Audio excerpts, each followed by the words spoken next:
झालं का सगळ्यांचं जेवण बिवण? माझं तर नाही झालं बरं का. दुपारचे ना 3 वाजले बरं का. जेवण बिवण काहीच नाही झालं. सकाळपासून आहे ना इतकं डोकं दुखू राहिलं, इतकं डोकं दुखू राहिलं. अर्धी मी ना झेंडूबामची बाटली डोक्याला चोळून घेतली, पण डोकं दुखायचं काही बंदच व्हायना बरं का. लय डोकं दुखतंय. वैतागाने ना नुसतं असं डोक्यात नुसतं असं मुंग्या आल्यासारख्या होऊ राहिल्या. तर कशाने होऊ राहिल्या तेच समजा. जास्त टेन्शन घेतल्यामुळं का काय.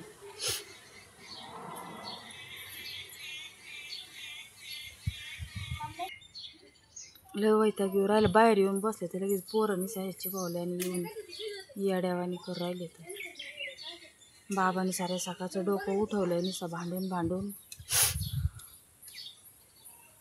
1 तासापासून तर नुसते शिव्या देऊ राहिले, नुसते भांडू राहिले. तर दे मला 100 रुपये, दे मला 100 रुपये. आणि मला माहिती आहे बरं का 100 रुपये कशालाच लागत नाही दुसरे, हे असं पिण्या खाण्यालाच लागत असणार आहे. आज कामावून घरी आहे त्यांनी सारे सकाळचं नुसतं डोक्याला वैताग चालू आहे. किती काही केलं ते बाबावर परिणामच व्हायना बरं का. कशाचाच परिणाम व्हायना. अरे डोकं दुखून नुसतं असं वाटतं भीतीला धडक घ्यावं का काय. इतकं नुसतं डोकं दुखत आहे. अरे सकाळचे नुसते असे मागं लागले तर हातपाय धुवून. काही केल्याने त्यांच्यावरती आहे ना काही फरकच पडत नाही बरं का. माझं डोकं बंद झालं आहे, काय करावं आणि काय नाही. पुढं निघून जायचं जर म्हणलं ना तर पोरांचं खाय प्यायचे हाल होतील हे डोक्यात विचार येतात. त्याच्यामुळे मी कुठं निघून जात नाही बरं का. मला सगळ्यात पहिले जास्त आहे ना पोरांची काळजी वाटते. माझ्या जीवाचं मला काहीच वाटत नाही. किती तमाशा केला आणि किती भांडणं जरी केले ना तरी पहिल्यांदा माझ्या डोक्यात मला आहे ना पोरांचा विचार येतो बरं का. मला आहे ना लय आश्चर्य वाटू राहिलं नेमकं कशामुळं असं घडतंय आणि कशामुळं होतंय. मला काही डोकंच चाललं नाही बरं का. पहिलं वागणं आणि आताचं वागणं ना जमीन आसमानचा फरक आहे. असं विचार करून भांडणाचा एकपट विचार, ते दारू प्यायल्याचा एकपट विचार आणि एवढी परिस्थिती अशी अचानक कसं काय बदलली त्या गोष्टीचा एक विचार करून आहे ना नुसतं असं भूक लागत नाही, झोप लागत नाही, सतत नुसतं असं डोकं दुखतं. करावं तर काय करावं आणि काही नाही तेच डोकं चालत नाही बरं का. एका ताईनी 4 दिवसापूर्वी मला कमेंट केली होती बरं का. ती ताई मुंबईची आहे. त्या ताईने मला कमेंट केली होती. त्या बिचारीने फक्त मला ॲड्रेस मागितला होता. बाकीचा सगळा खर्च आहे ना सगळा खर्च तीच करणार होती. कुरिअर करून दारू सोडायचं औषध आहे ना ते ताईच देणार होत्या बरं का. पण माझ्या आधी ती कमेंट वाचली. बापरे, जे तोंडाला येईन ते बडबडले. त्या ताईला कसा पत्ता टाकू आणि कसा नाही आणि कसं औषध मागू मला ते सुद्धा डोकं चाललं नाही बरं का. मला म्हणे हा घे म्हणे आता तुला आहे ना लांबून बाया मला मारायसाठी ना म्हणे औषधं पाठवू राहिलं म्हणे कुरिअर करून.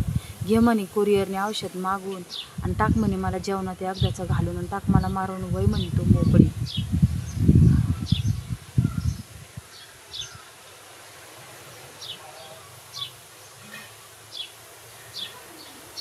असं शिकाय येत नाही बरं का. मी ना असं थोडंसं त्याच नाकात वळवळ केलं वळवळ होते पण आहे ना शिकच येत नाही. शिक जर आली ना डोकं उतरतं बरं का.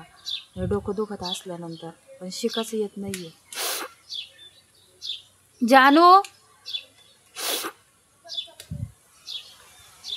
डोकंच झालं नाही. असं भरमिष्ट डोकं झालं आहे. कुठं पोरगं आहे ना एकादशी दिवशी पायदिंडीला जाणार आहे ना तेव्हा आहे ना मी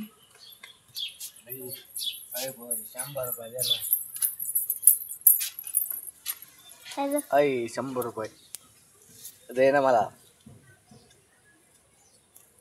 बोलत नाही ना मी तुमच्या संग 3-4 दिवसापासून. मग कशाला मला मागत आहो पैसे. द्यायला 100 रुपये दे. 4 दिवसापूर्वी तुला 600 रुपये दे त्याच्यातले दे. संपले ते पैसे तुझ्याकडले. संपले नाही. त्याच्यातले 300 रुपये पोराचं पोट दुखत होतं त्याला दिले दवाखान्याला. 300च राहिले. जा तिकडं डोकं नका खावा. मला माहिती कशाला पैसे लागत येतात. जा. 10 रुपये लागायचे. मी नाही देणार. ठेवून दे ना ते लवकर. देणार नाही. दे ना दे लवकर. मी देणार नाहीये. देणार नाही. मी बोलत नाही, तुम्ही सुद्धा माझ्या संग बोलायचं नाही. देणार नाही. दे दे म्हणलं तुला. देणार नाही. नाही इकडे देणार जा. ना? नाही हं? नाही नाही नाही देणार.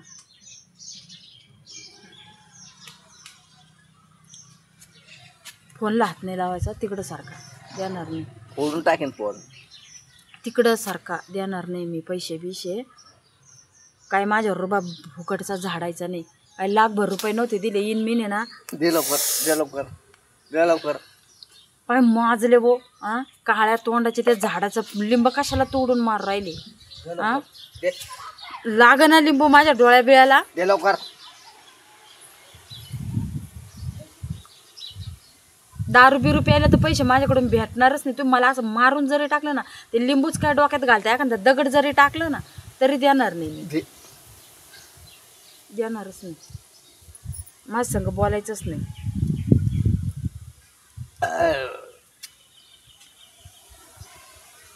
वा तिकडं तिकडं वा. मी माझी गपची पिऊन बसले होते ना.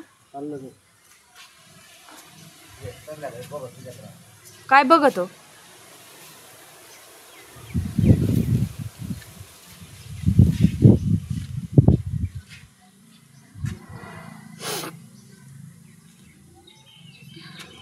काही नाही, फक्त बाप दादानी ना लागन ना ती काठी मला. काय म्हणले? लागन ती काठी. काय म्हणले? स्वतःने सकाळपासून दोनदा गिळलं मी. एकदा सुद्धा जेवण नाही केलं तरी साधं माया दया सुद्धा येत नाही आता. एवढं काय रगेलवानी झालंय, एवढं काय जास्त झाल्यावानी. सगळ्या हाताने खेळ खंडोबा करून राहिलंय नुसतं.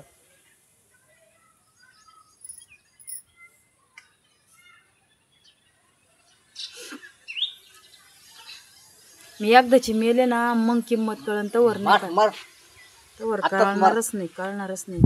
पोरग आहे ना आता जाईन ना 5-6 दिवस पायी दिंडीला मोठ्याला पौर्णिमेला. तव बघ भाऊ, मग मी 5-6 दिवस तुझ्या पुढे ना काळं वाटूलच करते माझं. 5-6 दिवस कुठं निघून जाईन एखाद्या मंदिरात का राहणं बाई ना.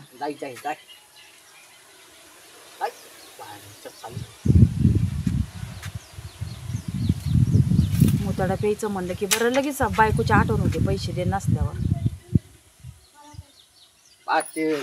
घेऊन इकडं काय नाही, फक्त बाप दादानी ना अशी एखादा एकर जमीन घरदार बांधून ठेवायला पाहिजे नव्हतं. मग तर बाबा असा हवेतच उडला असता.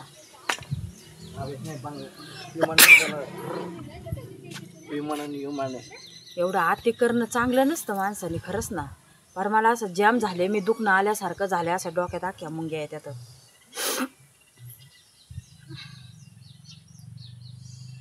लाज वाटायला पाहिजे जीवाला जराशी. तू नाही देणार म्हणलेले मी. नसते तरी दिलेच नसते ना. आता तर माझ्याकडे हाय तरी देणार नाही मी. देणारच नाही. लाज सोडली सगळी लाज. हाताने येड्यावानी करू राहिलं नुसतं, दुसऱ्याला ताण देऊ राहिलं.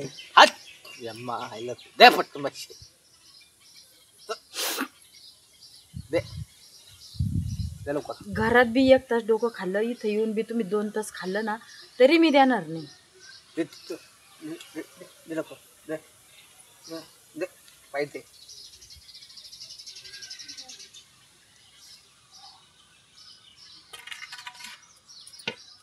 असं वाटतं भिताडीला धडक घेऊ का काय. एवढं डोकं दुखू राहिलं. झेंडूबाम लावलेला सुद्धा काही परिणाम आहे ना.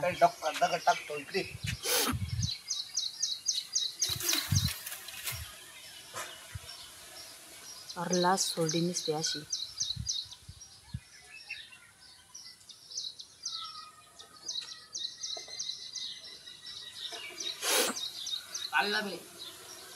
पोरग खरंच आहे ना, एकादशीला जाईन तर डायरेक्ट पौर्णिमेच्या दुसऱ्या दिवशीच येईन ना दिंडीला.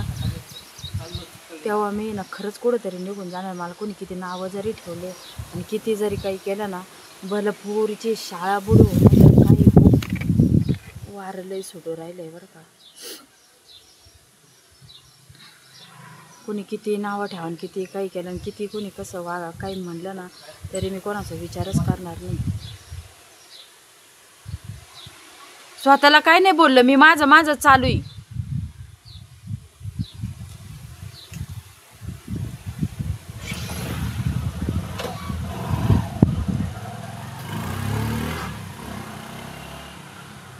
पाहिलं ना, दारू प्यायसाठी पैसे नुसतं कवाचा घुम्या धरलाय माझा एकसारखा. 4 दिवसापूर्वी मला 600 रुपये दिले होते. त्याच्यातले 300 रुपये पोराचं पोट दुखत होतं, त्याच्या पोटावर सुजा आली आतून वाटतं. डॉक्टरने सांगितलं त्याला 300 रुपये दिले, बाकीचे 200 रुपये खर्च झाले. आणि फक्त येईन मी 100 रुपये मी सांगितलंच नाही बरं का माझ्याकडे आहे का नाही आहे म्हणून. पण 1 तासापासून कवाजणीचं डोकं आऊट केलं. दे मला 100 रुपये, दे मला 100 रुपये. बेनं बाहेर येऊन बसले. बाहेर बी मला वाटलं बाहेर येऊन नाही बोलणार, पण काही नाही फरक. अरे लाज सोडल्यासारखी झाली नुसती.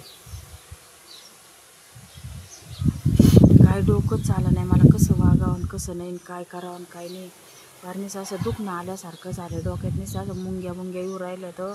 आणि इथं असं पूर्ण आहे नाही पाटा नुसतं दुखत आहे फार. भूकसुद्धा लागाना का ताणसुद्धा लागाना का रात्रीची सुद्धा झोप नाही येत का दिवसासुद्धा झोप येत नाही. नाहीतर मी पहिले या घरात कटकट नव्हती ना, तेव्हा दिवसभर काम आवरून माझी झोपून राहायचे. संध्याकाळी मला सूदसुद्धा उठायची सुद्धा सूद होत नव्हती. 5 वाजता जानू शाळेतून आल्यानंतर. पण आता झोप अशी कसलीच राहिलेली नाही बरं का. झोप नसल्यामुळे ना असं डोळ्याखाली पण असं कस तरी हो राहिलं आहे. त्या ताईंला मला आहे ना, त्या मुंबईच्या ताई, तुम्ही मला औषध देणार होत्या ना दारू सोडवण्याचं, तुम्ही मला कमेंट केली ती, तर तुम्हाला मी ना माफी मागते बरं का तुमची. कारण माझ्या आधी कमेंट वाचल्या गेली आणि उलटं सुलटं बोलायला लागलं. उगाच नको काही करता, काही औषध मागून जर मी चोरून लपून मागून घेतलं आणि जर त्रास झाला ना, कारण ती कमेंट वाचली होती त्यांनी. त्याच्यामध्ये तुम्ही म्हणल्या होत्या उलट्या जुलाब होईन, अंगाला खाजीन, काही करता काही झालं ना, हे बाबा आहे ना मला लई उगाच लई म्हणजे लई त्रास देईन बरं का, लिमिटच्या बाहेर. बघन मी माझ्या पद्धतीने, पण सध्या माझी मनस्थिती नाही असं कुठं जायची यायची. आणि माझ्याकडे पैसे पण नाही आहे बरं का. त्याच्यामुळं नाही तर मीच गपचिप चोरून काहीतरी औषध आणणार आहे. पुढं जायचं म्हणलं ना तर त्यांच्या संगत जावं लागतं बरं का. आमच्या गावातून आहे ना इकडच्या साईडला जायचं म्हणलं का 2-2.5 किलोमीटर पायी जावं लागतं. इकडच्या साईडला बी जायचं म्हणलं का 2-2.5 किलोमीटर पायी जावं लागतं. आणि एखाद्याने गाडीवर यायचं का म्हणलं आणि बसलं का लगेच म्हणते तर तुझी बायको कुठे गेली ती त्या दिवशी, असं तसं. मग ते लगेच बोबाटं होऊन जातं बरं का. त्याच्यामुळे आहे ना असं सगळीकडून नुसतं असं मरण करावं तर काय करावं, नाही तर काय करावं, असं डोकंच चालत नाही.